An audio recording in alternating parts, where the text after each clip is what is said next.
KILR Killer Game.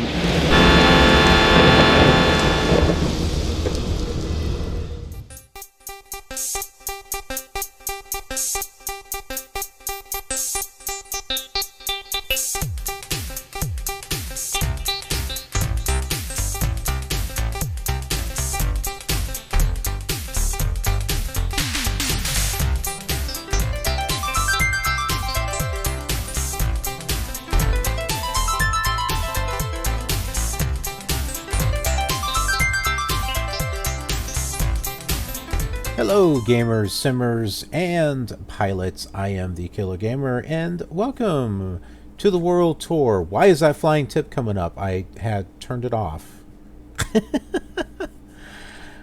We are here in Illinois at Clow International, and we are going to be matching our flight that we did on the Commodore 64 and the previous simulators before Flight Simulator 2004, which is what we're in. And we're going to be going to Lansing, the Lansing Airport.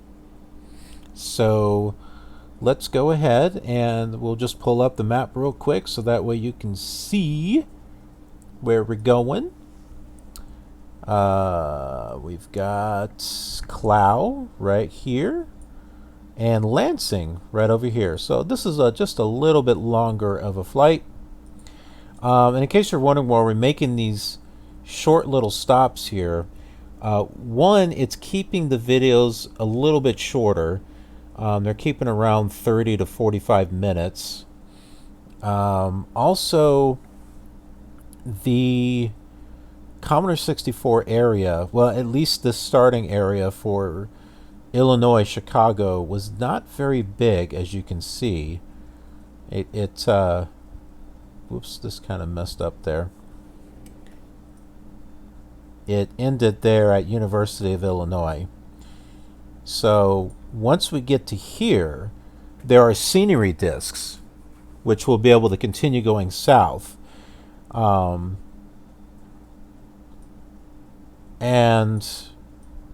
it's not going to be terribly exciting because they'll just be runways. Well, they're kind of just runways now on a Commodore 64, but we'll do some longer flights, but also too, I wanted to do some of these airports that maybe people are not necessarily going to in their videos, because most of the other videos that I see people do on YouTube, it's like major airports. They're flying their airlines, their PDG, what are those things called? That brand PDG, whatever those tube airliner thing are. They're flying it from one international airport to another international airport, and they're cool and everything. Don't get me wrong, they're cool, but I don't really see any journal or very many journal aviation videos, hopping around from one little airport to another. So that's kind of why I'm doing this, because I want to, one, for me, I want to fly around the world. I did that with Flight Simulator 5 in '98 and with 2004. And I want to do it again with all of these simulators. I can't really do it as much with the Commodore 64. It doesn't have as much coverage, but I want to do it these other ones, and I just want to share that with you. So that is my motivation for this. And well, with that, let's go ahead and get things started. 1 Charlie 5 Kilo India Golf Quebec traffic Cessna November Finally. 172 Sierra Papa on the ground at 0924 local IFR request field advisory. Cessna, November 172, Sierra, Papa, wind 280 at 7, altimeter is 2983. Cessna, November 172, Sierra, Papa. Roger, thank you. So the reason why this is a little bit different is because we're on multi-com. So the commands are a little different. Let me see if I can pull up. Yeah. So here are the commands for ProFlight Emulator. So you've got some for, you know, all, and then you can like declare an emergency. Then you've got ground, and then you got flight service, which I never seem to actually use this. Well, okay, I probably have to tune back into the original. I never thought about doing that for some reason. Okay. All right, and then there's multicom and unicom. Okay, so we're on unicom. I wasn't thinking. But since we're on unicom, I'm trying to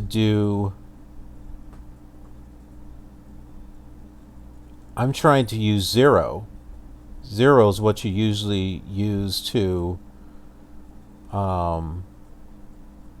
like check in and all this other stuff, but that only works once you're in the air. So you have to, I wanted to make sure that this actually worked, so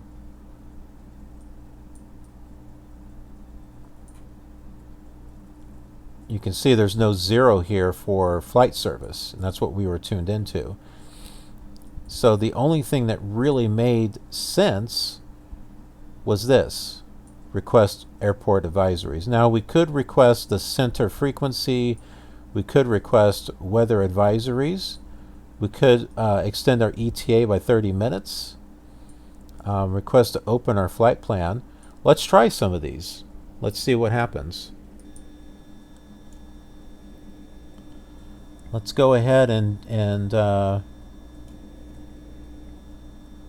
well, I think I did try requesting to open the flight plan, and that already happened.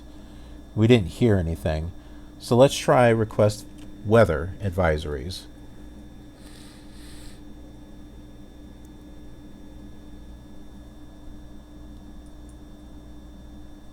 Okay, well, that apparently doesn't work. How about the center frequency? Does that work?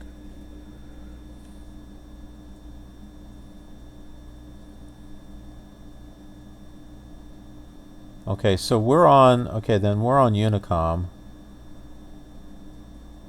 Oh, okay, I see it. We're not on flight service. This is what we did. I didn't see it at first. So I'm like trying to do, oh, clear the runway, taking the runway, all this other stuff. Okay. So yeah, we're not doing any of this stuff. There is departing the area, and then initial check-in. So these are our commands. I know it gets kind of confusing, but that's how it works. I gotta move a few things here so that way I can. Okay, so let's go ahead and get things started here. Oop, turn off the radios. You can burn out your radios if you leave them on like that.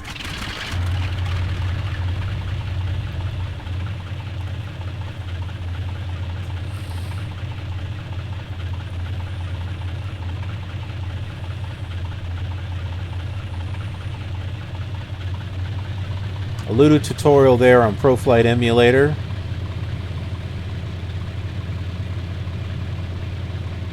Okay, it wasn't the most perfect tutorial, but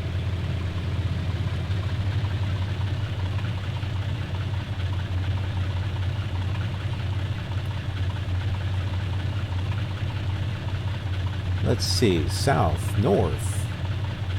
We'll go north. Alright. Take runway 36. Which is right over here.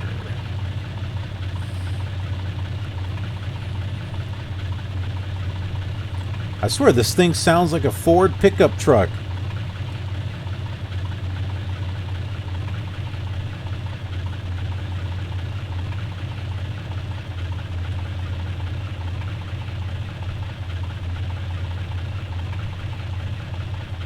Let's see, can I use... What is taking the runway? It's like, I don't know if taking the runway means I'm landing...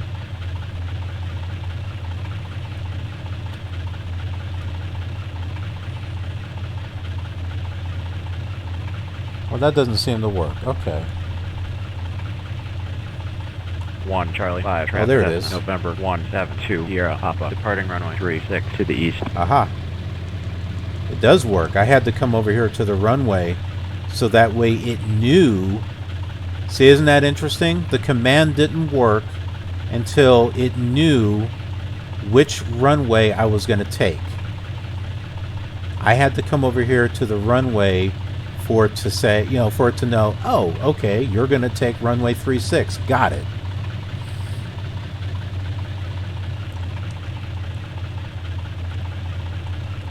So Unicom, in case you didn't know what Unicom means, it's basic. Think of it like a chat group, okay? So there's no tower. So people are tuned in to Unicom, and you pretty much are telling people, hey, I'm going into this airport, this is what I'm doing. And so everyone's tuned in, and you're listening to each other. You're basically ATCing each other. You're notifying each other what's going on. It's like, think of it like a four-way stop, right? You know, you all stop at an intersection. You know you're there, and you all kind of take turns, as opposed to a, you know, busy intersection that has a traffic light. You know, that's the best analogy I can think of.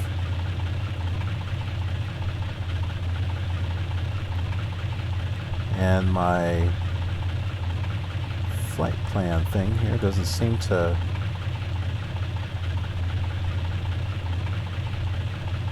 That's weird. I may have to... My GPS doesn't show my flight plan on it for some reason. Alright, we'll figure it out. Let's get up in the air. Let's get our flaps up.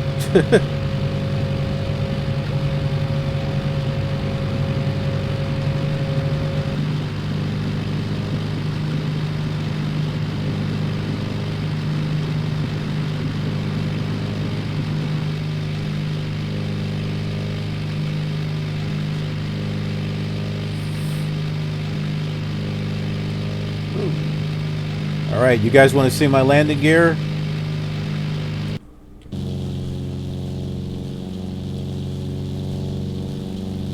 Alright, here they go.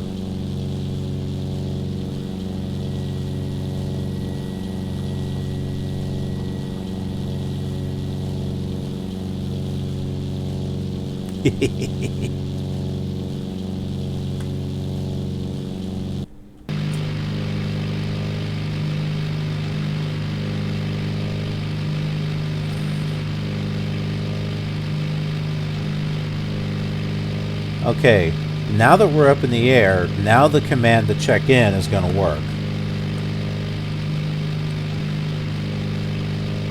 1 Charlie 5 Kilo India call back traffic Cessna November 172 Sierra Papa 2 miles west at 1,500.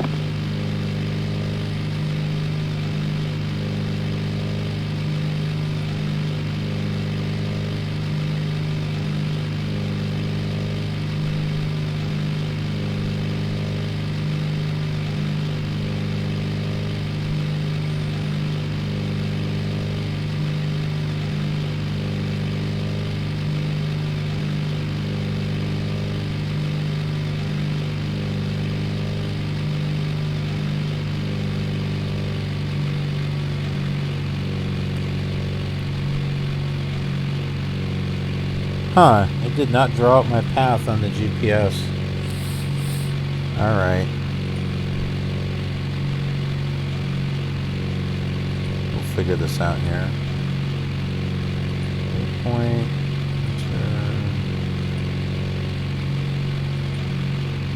Okay, I got it now.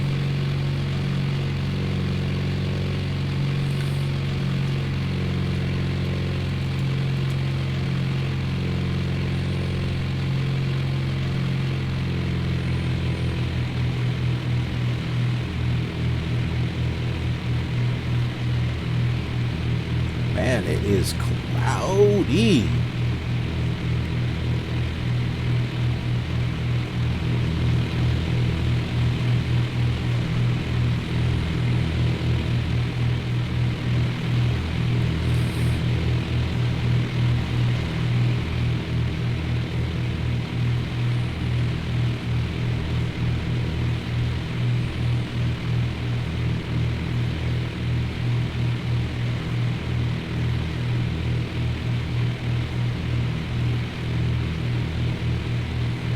We may not have much as far as ATC control. Alright, let's it cleared up. Let's turn on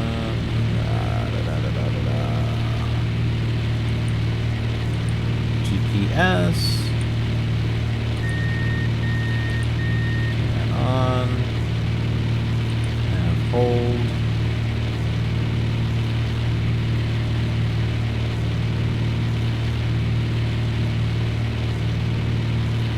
I don't think we're going the direction we want to go.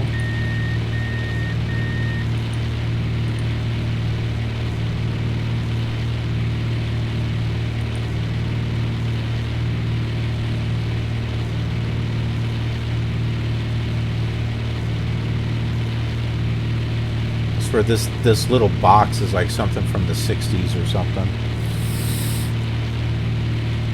Although I think it's getting us on course.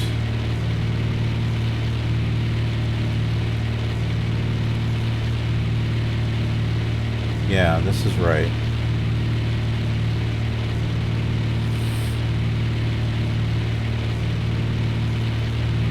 It's like I don't have anything for altitude though.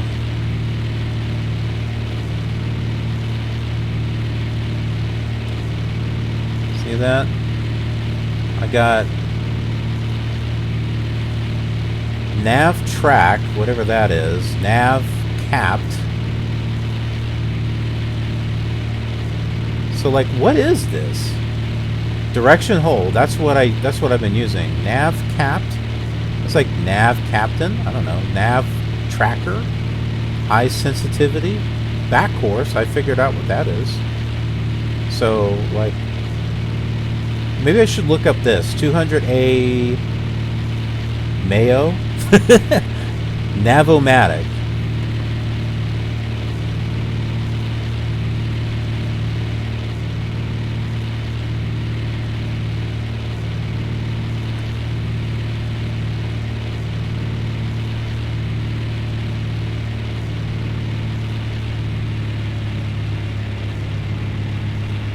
Okay, the thing is not working. It's taking me completely off course.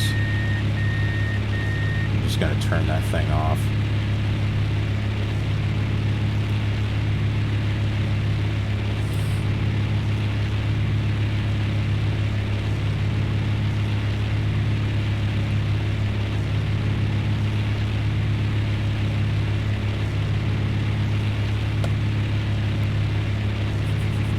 Well, let me check my phone. See if I've got something on the Navomatic.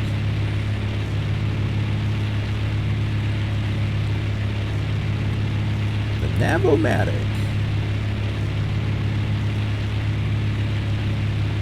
Navomatic. What was it? The Navomatic 300? 200? Man, 200.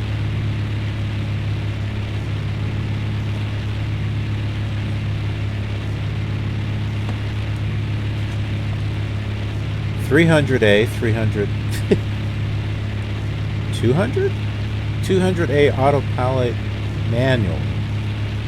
Avionics service. Well, I guess... No, that's... parts manual. C-182 supplements. That's what we're in.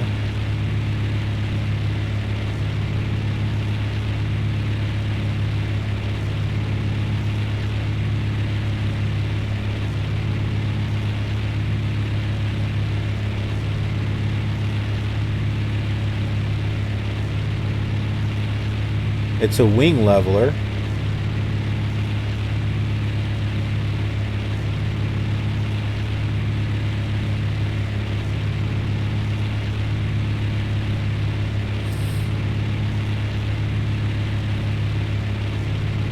I turn the autopilot switch on, press directory hold, and nothing happens. The only time I see anything is if I switch from nav 2 to nav 1. Then both the CDI go full deflection to the left and up. Look in the logbook, I can't find anything about it. Is there anyone who's used this? Yeah, it doesn't look like they can find much information on the 200.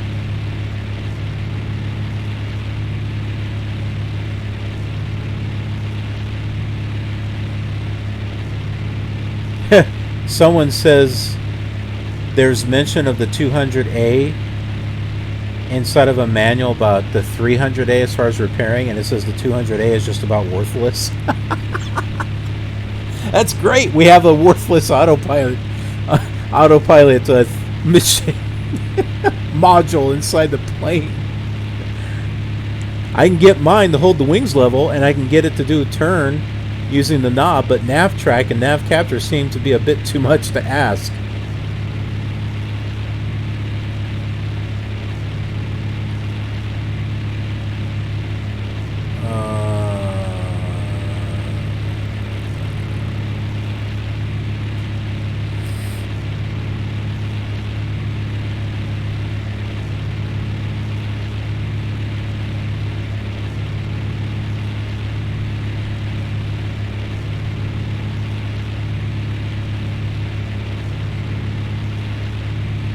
You guys are like, should you really be reading there? Should you be flying?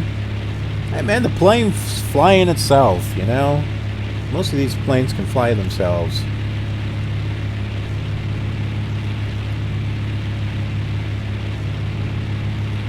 Here's the document on the 300A. There's a lot of useful information on this, even for us 200A owners. Most of the components and design are the same. At the end is a brief discussion of the 200A, how it differs. Well, let's look at it.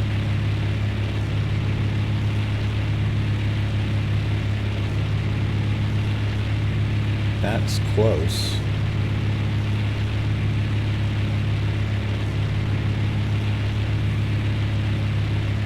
See if you can see this. So that looks real close. Just the version I've got is tan. That's a real deal right there.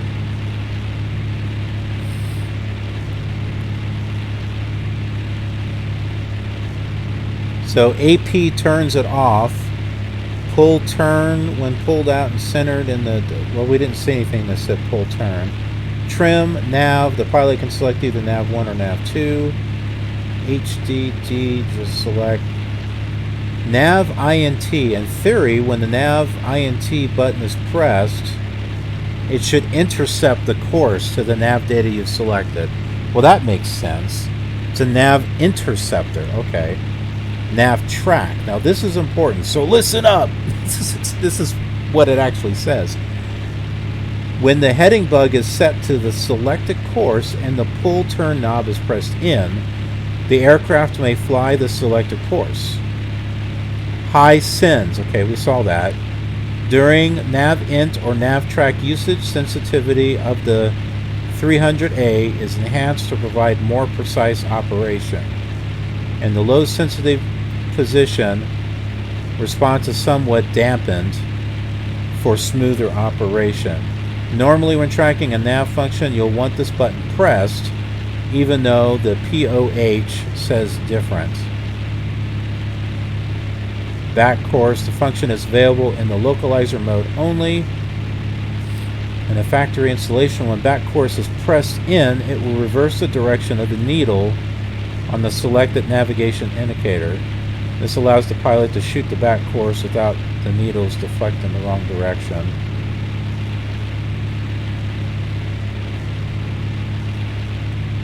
Well, I guess that gives us a little bit of a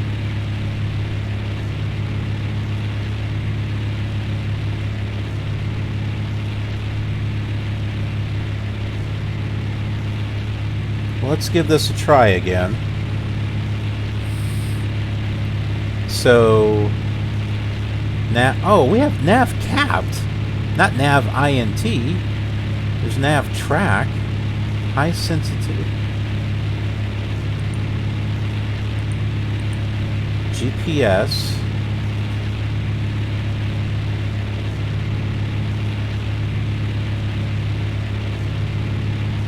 oh, nav capture. Maybe that's it.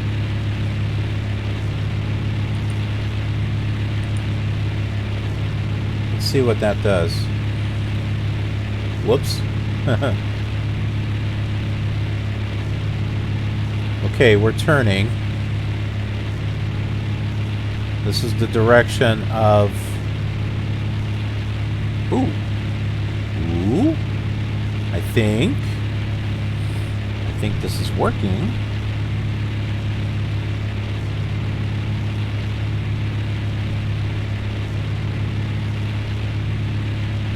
Here, I'll turn on my display here so that I can pull this up on the screen so you can see it. So here is our course. This is what I was trying to get it to link to before. Ah, it's linking, it's turning, yay! Alright, so it's nav capture, that's what we need to do. Oh, I love smartphones.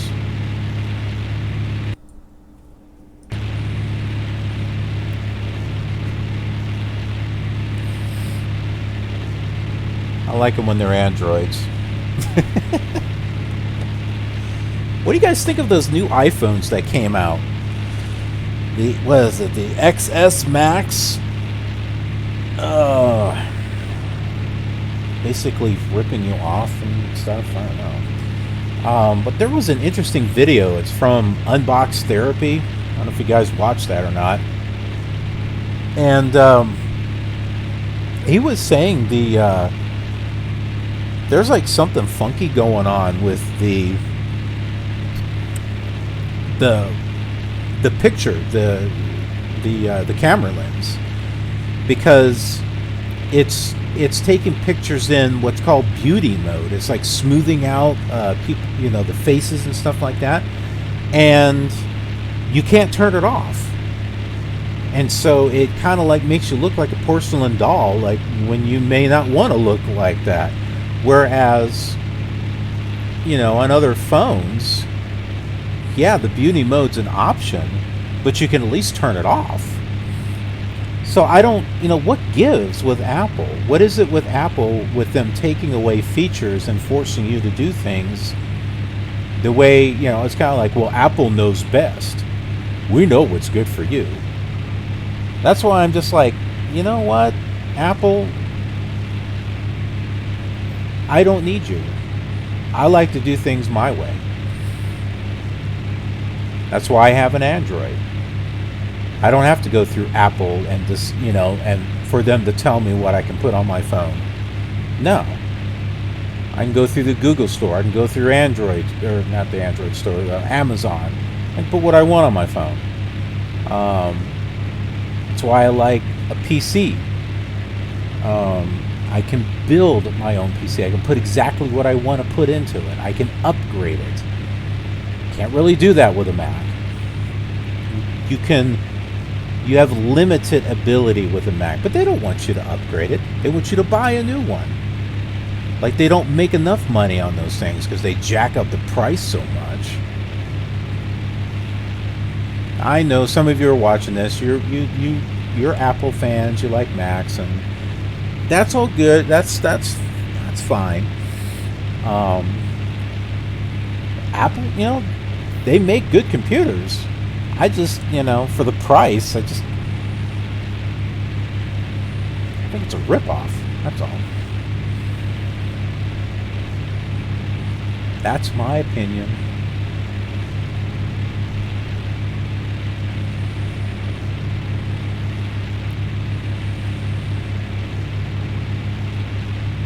There's just so much more you can do with a PC, I think. I'll shut up now. I won't talk anymore about that.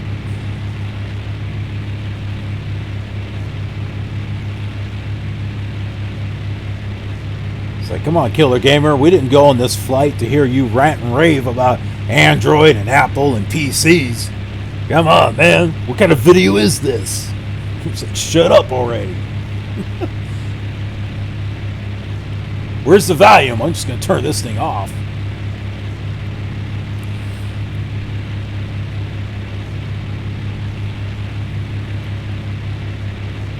Well, you guys might be in luck because I think the airport is right there. I think that's the airport.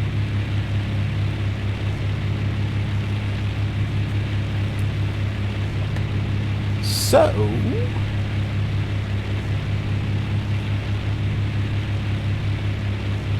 I got nothing here to report my position from what I can see.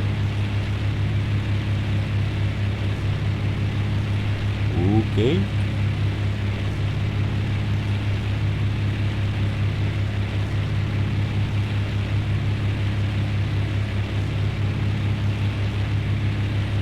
Let's go ahead and... Oh, we have to turn off autopilot here.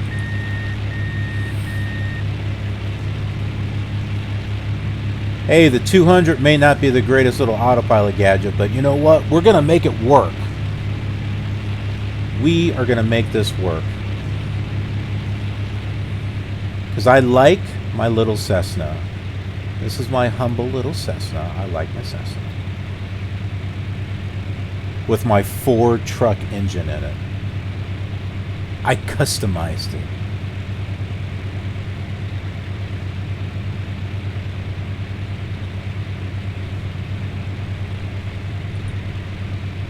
Not really. Where'd the airport go? Oh, there it is.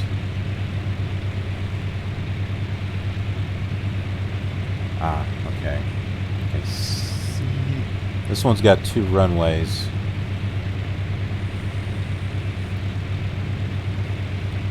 One thing's for sure, we need to...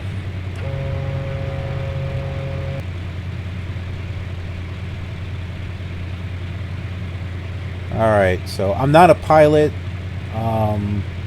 What do we do at this point? We're not really turning base, right? Turning final.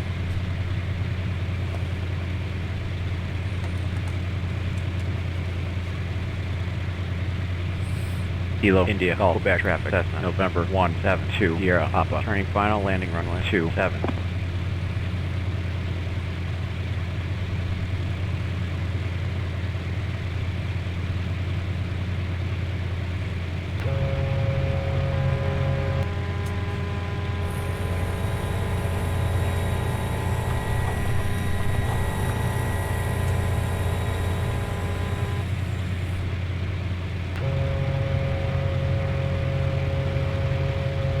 There's the runway. I see it.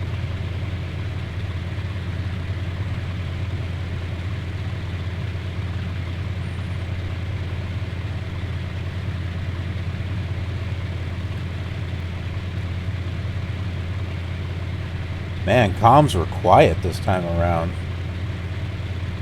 We didn't have anyone talking. I think with ProFlight Emulator, it seems like Unicom usually is kind of quiet.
What do you guys think about the flight dynamics of Carenado birds? Are they usually pretty good? I know they definitely feel better than the default planes.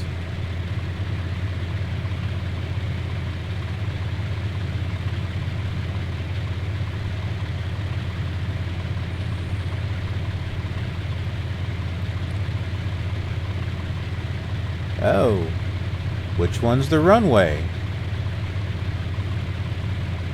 Or are there two of them? Okay.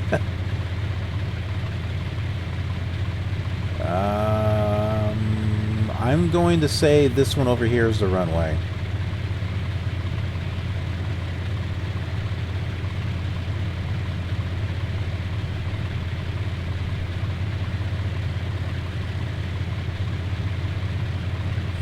Considering the other one's closer to the buildings.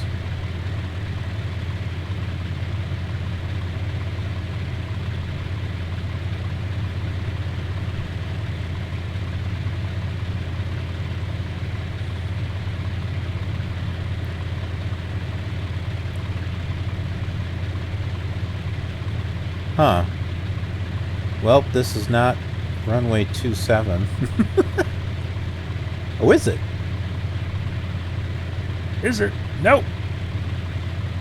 This is 9. Why did it think I was going on 27? I don't know.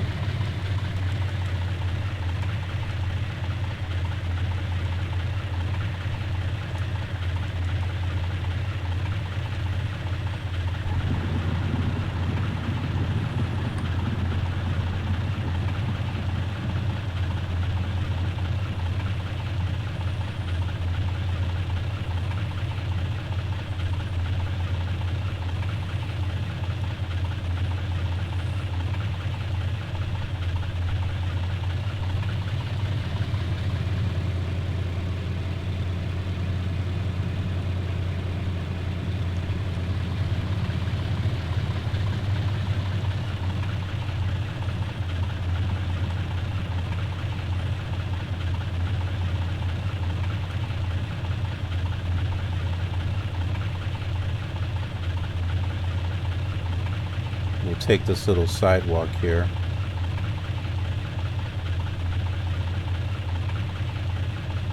Wow. I guess the grass has grown over it.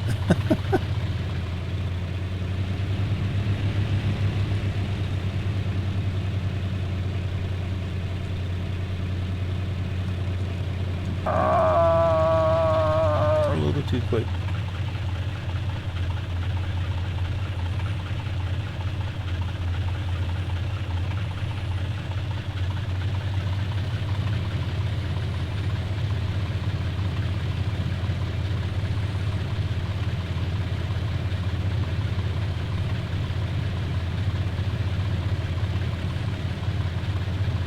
Looks like soda machines.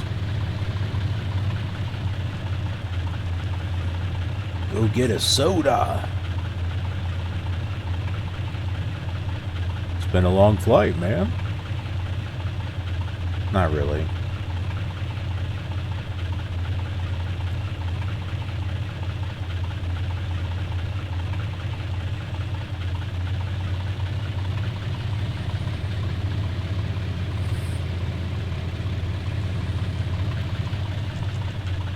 Yeah, it does say soda. It's like flat against the the building. It's kind of like it's a hidden door. That's what it is. It's a hidden door.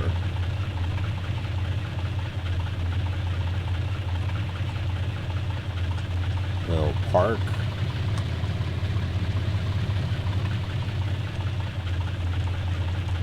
Right here.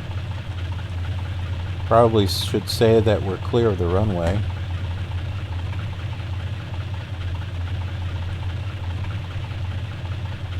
Yeah, that's Unicom or Kilo India call back traffic Cessna November 172 Sierra Papa clear of the active runway. Hey, congratulations! You had 0 deviations. Yay! La da da da da da da. We're so proud of you.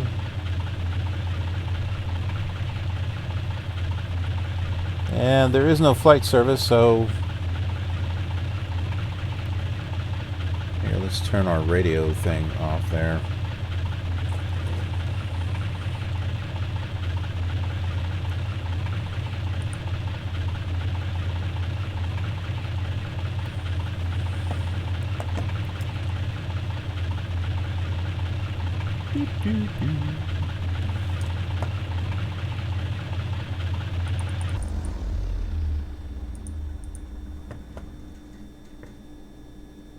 All right.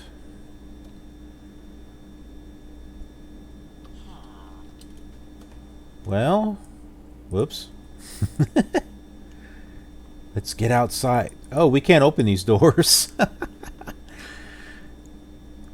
These doors don't open. We're trapped in here. All right, so here we are at Lansing Airport. It was a fun flight. Nice and quiet. No talking or chat or anything like that. So anyways, thank you for joining. And the only one that was chattering was me. But anyways, thanks for joining me. And be sure to check out this flight on the other simulators. And don't forget, this flight is going to be on Flight Simulator 10 and also X-Plane 11. Oh, hey, we have company. Flight Simulator 10 uses Orbix scenery. So I have Orbix scenery for Flight Simulator 10. And then for X-Plane, I use orthophotos with the HD mesh that goes on top of it. So, and I typically save X-Plane 11 for last, since it will give me